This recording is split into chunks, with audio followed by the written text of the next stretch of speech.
Rebel Moon was famously an idea for Star Wars. With Kathleen Kennedy about maybe making a Star Wars movie, I would say things like, maybe it could be rated R, you know, and, and they would say, yeah, no, that's crazy. You should know by now, Disney has completely destroyed Star Wars that George Lucas and Lucasfilms made. The legacy of Star Wars is dead because of Disney's hell-bent rule of mixing social justice and feminist social agendas. The prime cinema experience, which Star Wars was, is no more. People no longer associate Star Wars with an event movie cinema experience. On the contrary, Star Wars is seen as an over-the-top feminist and social justice propaganda show or movie that can be ignored as you're missing nothing special by skipping it. I saved you. That's how we're gonna win. Not fighting what we hate. Saving what we love.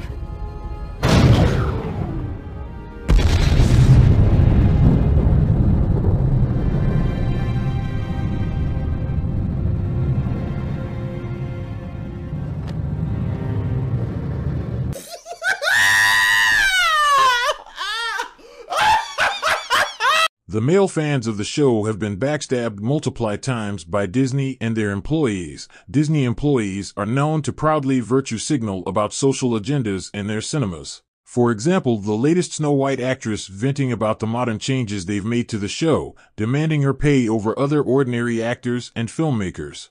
Oblivious to her privileged position as a leading woman in Hollywood, idiots like these Disney employees are a curse that has fallen upon premium cinemas. I was scared of the original cartoon. I think I watched it once and then I never picked it up again. I just mean that it's no longer 1937, and we absolutely wrote a Snow White that is not going to be saved by the prince. She's not going to be saved by the prince, and she's not going to be dreaming about true love. She's dreaming about becoming the leader she knows she can be, and the leader that her late father told her that she could be if she was fearless, fair, brave, and true. Reality is that the cartoon was made 85 years ago, and therefore it's extremely dated when it comes to the ideas of women being in roles of power. I'm going to stand there 18 hours in a dress of an iconic Disney princess. I deserve to be paid for every hour that it is streamed online. But it's really not about the love story at all, which is really, really wonderful. And whether or not she finds love along the way is anybody's guess until 2024. All of Andrew's scenes could get cut. Who knows? Will you shut up? Hey. Shut the hell up. Shut up. Shut up! Skylar, shut up! Please shut up! stop. Shut up! Shut up! Shut up! Shut up! Shut up! Shut up! Shut up! Destroying the last crumbs of goodwill Disney and its subsidiary brands have left. Marvel actors are no different. Mark Ruffalo has become an absolute clown on Twitter, whining about Donald Trump and making it his entire character to mock and scream at conservative, or let's say normal everyday people on Twitter and Instagram. Disney nowadays prioritizes political agendas over entertainment. Disney even murdered their flagship TV series The Mandalorian by cutting out Mando and turning the show into a Bo-Katan feminist girl power, girl boss show. Mando, the male lead of whom this show was about, turned into absolute shit show. Mando was completely sidelined for the female lead to take his place. Perfection, Disney called it. Pedro Pascal didn't care much, because my dude got an exact same role with lots more screen time at HBO Max's TV series based on a video game called Last of Us, a gay TV show. More gay characters, please. Let's have all the gay characters in one TV series. Let's have lesbians. Let's have gays. Let's have all the non-binaries. Let's have the communists. Everything you see in our town, greenhouses, livestock, all shared. Collective ownership. So, communism. Nah, it ain't like that. It is that, literally. This is a commune. We're communists. No way. And let's have religious evil human cannibals who'd love to sexually attack children. Let's have all the left-wing political talking points and other garbage, all into one garbage zombie TV series. The second or third best zombie show on HBO Max. And let's have Pedro Pascal act as a protective father figure for the main child character. Let's have an actor super busy on Twitter and Instagram virtue signaling left-wing talking points. And let's have a show that openly despises religious groups and other fundamentally right-wing institutions as evil in an HBO Max show. Disney destroyed The Mandalorian on purpose as they ran out of ideas for the show. How shameful. Fell in love? We fell in love. We did fall in love. Could I perhaps hold the baby? He doesn't take kindly to strangers. Zack Snyder is known for his grandiose visual treats, slow-motion action set pieces, and great CGI visual storytelling. My man has made visually impressive films like 300, The Watchmen, Man of Steel, Batman v Superman, and Zack Snyder's Justice League, all impressive films that were visually impressive, creatively unique cinema experiences. Have you seen 300? A story about leadership, positive masculinity, and badass action set pieces. That movie came out back in 2006, and the visual effects stands on top of the best VFX movies even today. The camera movements, the slow and crisp action bites, impressively masculine storytelling. This is Sparta! That movie stands tall even today, compared to garbage-ass films like Ant-Man Quantumania from Marvel Studios, movies that suck even with a gigantic budget of $300 million. What a shame. Zack Snyder made The Watchmen, a film about B-list DC comic book characters, a film that came out back in 2009, a movie way ahead of its time. If that movie had come out today, it would be an instant classic. The film had mature themes like war and its destructive nature. Set in an alternate 1985, it explores a world where superheroes are a part of history, influencing global events, including the Cold War. The movie follows a group of retired vigilantes as they investigate the murder of one of their own, leading them to uncover a dark conspiracy. The film delves into complex themes of power, morality, and identity, while maintaining the graphic novel's gritty and intricate narrative. The visual style, action sequences, and moral ambiguity are central to Snyder's portrayal of the source material. Either way, The Watchmen is a great comic book movie. A more serious and somber approach to the ever-so-silly Marvel movies and Marvel humor. The Watchmen came out around the same time as The Dark Knight, another cult classic dark tale on DC Comics.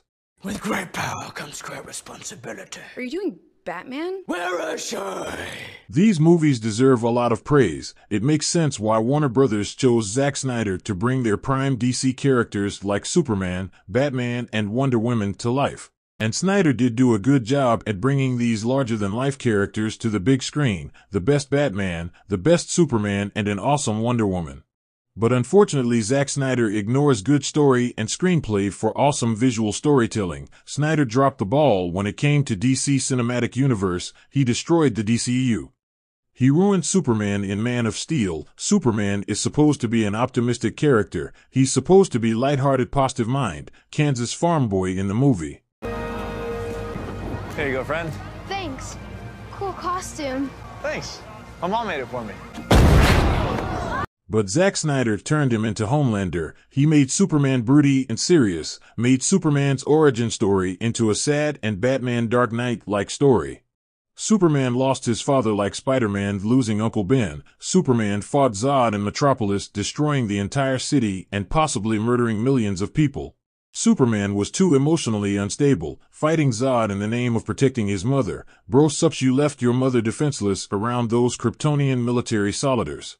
They could squeeze your mama's little human neck while you destroy another small town in the name of fighting Zod. Also, how did Zod lose this battle?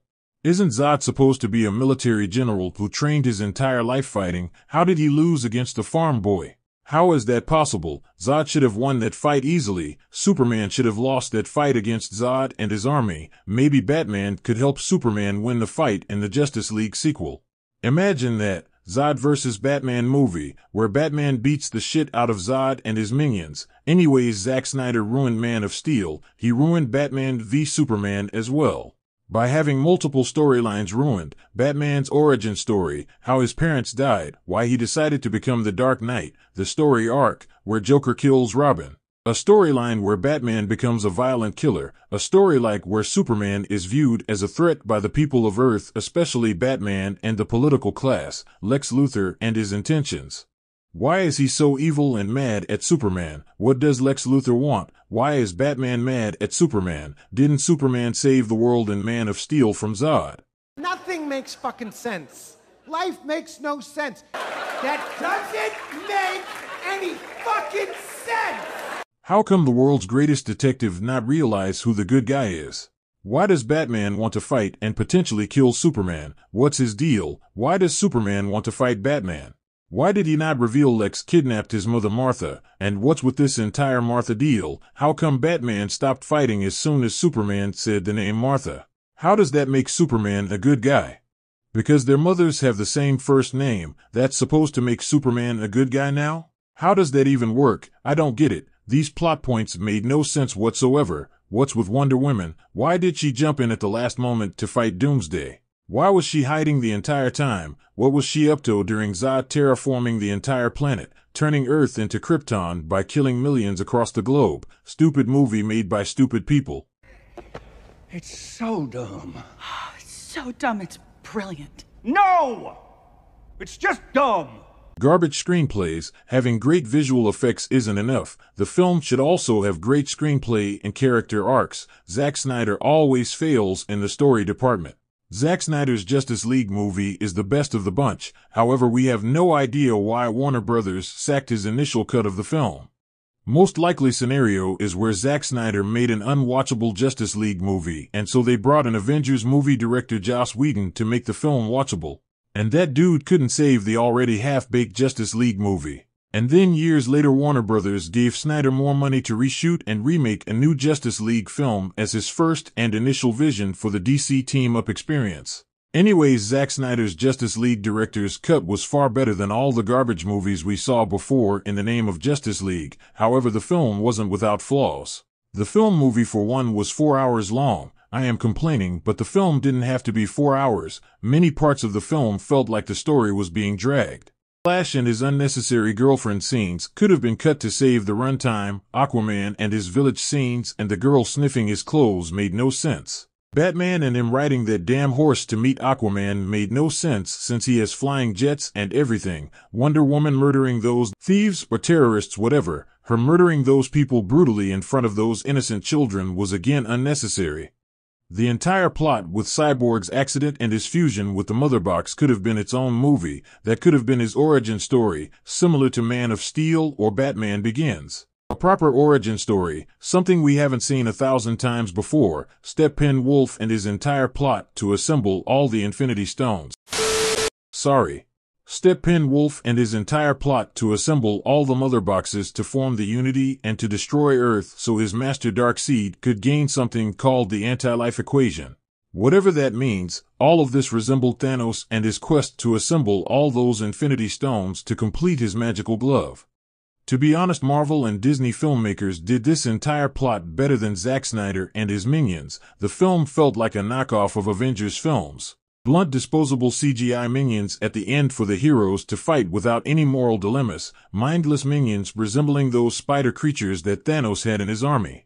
Fighting in a distant location away from all the humans, the entire third act resembled Avengers Infinity War with Flash reversing time similar to Thanos reversing time to kill Vision. Either way, Marvel did it better, and Thanos is more iconic compared to disposable garbage that was Steppenwolf, garbage Snyder cut. The entire film felt like a second-grade Avengers knockoff movie. You should have gone for the head. In similar context, this movie Rebel Moon seems to be a knockoff version of Star Wars and Dune put together, maybe even some Star Trek thrown in there for good measure. The spaceships. To the evil Nazi-inspired red color-wearing villains, strange alien creatures that resemble Star Wars and Star Trek humanoid and non-humanoid creatures, laser swords that resemble Jedi lightsabers. A more realistic and organic lightsaber or laser swords, cool-ass lightsabers, a female protagonist who is supposedly the chosen one similar to Rey Skywalker or Rey Palpatine. A Mary Sue feminist female good guy who's better than all the men without any training or hard work. A Disney-like Mary Sue. Zack Snyder has made female-centric films before. But I haven't seen Sucker Punch entirely. I switched that movie off after finding out how boring that movie is the hard way. I couldn't complete that movie yet. Don't waste your time. It's garbage B-grade straight-to-DVD movie starring a female lead. Just garbage. Save your time. Snyder also wrote 2017's Wonder Woman. Oh yes, Patty Jenkins directed the movie, but Zack Snyder wrote the screenplay. That makes sense why the film was way better than Wonder Woman 2, the worst female lead superhero movie. What do you think? Yeah. Huh? Yeah. Right? Yeah. Saw a couple magazine pictures that roll these up. I think we can do better. The contest is between Marvel's Black Widow and Wonder Woman 1984, tight competition. The film seems to feature a diverse ensemble set of characters and actors, similar to Zack Snyder's Army of the Dead, another visually striking garbage movie with garbage storyline, a Netflix movie. That's great to look at, but there is no substance there. That movie was supposed to have a sequel and spin-off, but none of it materialized, since the first film was a disaster.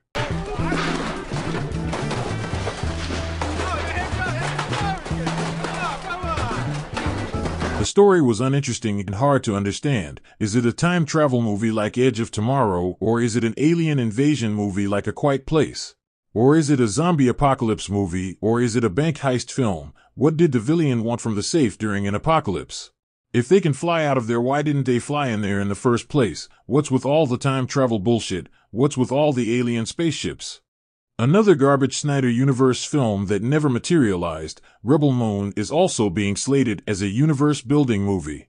The trailer itself proclaimed a sequel before the success of the first movie. Cinematic universe? Cinematic universe, sir. Oh man, you said the magic words. Let's do it. Zack Snyder continues his stupid business of using his online tiny minority of fans to trend his name and hype up his next project for a few days. Netflix and Snyder are known to create hype for their new projects and finally, at the end, shit out garbage content onto their platform and then completely ignore all the bad reviews and pretend as if none of that ever happened. They did that with Army of the Dead and even other garbage Netflix hype movies. Netflix has its own business model. They are known to buying off big names from Hollywood, make trash movies with said big names, hype up those projects using social media and celebrity marketing. At the end of the day, they have no interest in those films being good. They want those films to bring in new subscribers who'd pay for Netflix membership and sign up for their costliest packages. Celebrity movies like Red Notice or Heart of Stone are simply baits for the small fishes to bite on, baits for audience to nibble on. Why are you wearing the hairnet? You're bald. Netflix wants original series and original movies without big names like Netflix's own original shows like Stranger Things and other shows like Midnight Mass. Netflix wants original series to do well and well received rather than 2-hour contents like small films. Movies are costlier and offer small runtime.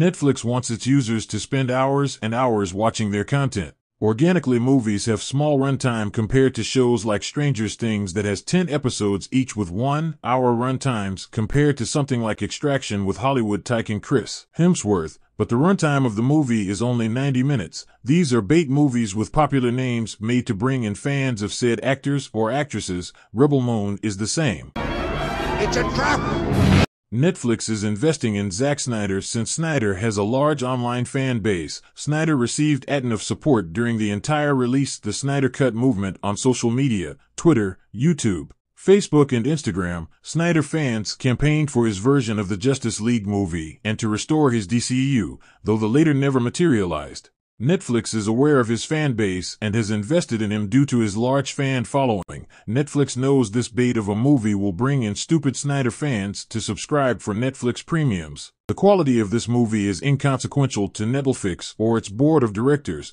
They won't care if the film is trash. Again, they hope the film is trash. Oh no. What's wrong? I'm sorry. It's bad news.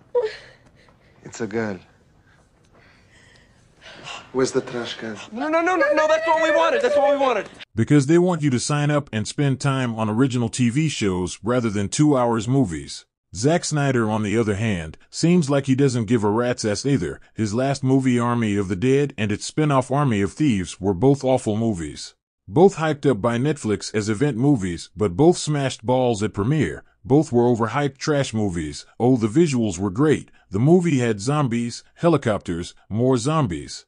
Nuclear explosion, zombie tigers, more zombies, but the story was utter nonsense spread across 3 hours of runtime. I hope Rebel Moon isn't the same. I hope Rebel Moon has a great story compared to Zack Snyder's previous works. If the movie is simply another awful rip-off of Star Wars and Star Trek, then that wouldn't be enough. Who are you, Ray Skywalker? Ooh, one down. I know somebody who won't be having any... On the other hand, if the film is said rip-off of Star Wars and Star Trek, but has a proper storyline and interesting action set pieces, then for sure we can say, Zack Snyder is back. But now, yeah, I'm thinking I'm back. Who knows, if the movie is any good, maybe even James Gunn would invite Snyder back to DC. The story of Rebel Moon and its characters would decide the success rate of the movie and its said sequel that comes out next year. From the trailer, it appears to be a ripoff of Star Wars The Force Awakens, a chosen female leader who grew up in a poor household, who grew up in a faraway moon. An empire built on slavery and violence seeks to end a prophecy about a female leader who'd assemble a team to take down the evil emperor. Oh, my grandchild, to come home. I never wanted you dead. I wanted you here, Empress Palpatine. The prophetic female warrior was trained and had been a part of the Emperor's army. She knows the ins and outs of the Empire. This Star Wars-inspired world has giant flying spaceships and more improved lightsabers or laser swords at the end of the day. It seems like the female hero is another Mary Sue who's related to the evil Emperor, remember Rey Palpatine. Oh yes, another feminist gender studies lesson for his viewers from Zack Snyder and Netflix. Thanks a lot, guys. Wonderfully done. The trailer seems to show a lot of similarities with Star Wars Force Awakens, but the trailers haven't given away the story yet, similar to Barbie movie where Greta Gerwig and her trailers. Teasers and TV spots never gave away the outright feminist and woke sentiments in the movie. Warner Brothers were able to hide woke social justice messages from the Barbie movie. Most of us were surprised by a woke plotline in Barbie, since lots of us expected a Truman Show-like experience from the 2-hour Barbie movie. However, the producers, marketers, and filmmakers hid those aspects of the movie from audience until the film's release. Most of us audience members expected the film to tank as soon as the film landed in theaters. Why is every single new movie that's coming out flopping? Most new movies that are coming out over the last few months are setting new records for how dog shit they're performing in the box office. These bad boys are flopping harder than LeBron James against the Denver Nuggets in the playoffs. However, due to strong marketing campaign pre-release and strong word of mouth led the Barbie movie to astronomical heights, becoming the highest-grossing Warner Brothers movie of all time, beating Harry Potter and the Deathly Hallows Part 2 and Christopher Nolan's Dark Knight Rises. Barbie movie is expected to become the highest-grossing film of 2023, beating Super Mario Bros. Movie very soon. Greta Gerwig is the highest-grossing female director of all time. It's a doll movie. Would Rebel Moon perform as well as Barbie or Star Wars Force Awakens if it had a theatrical release? The answer is a resounding no. Zack Snyder isn't capable of creating such waves at theaters. His movies have never performed so well in theaters ever before. Batman v Superman is his highest-grossing movie, and that film had 3 recognizable IPs, Superman, Batman, and Wonder Woman, and yet the film only grossed $800 million worldwide, and Man of Steel couldn't even break $600 million back in 2013. At the same time Avengers films broke billions at theaters worldwide, Rebel Moon might not even perform as well as Spider-Man Into Spider-Verse or even Army of the Dead on Netflix. The reception for the movie seems to be underwhelming. The trailer has crossed 10 million on YouTube in 6 days, but the chatter on Twitter and other social media platforms are non-existent.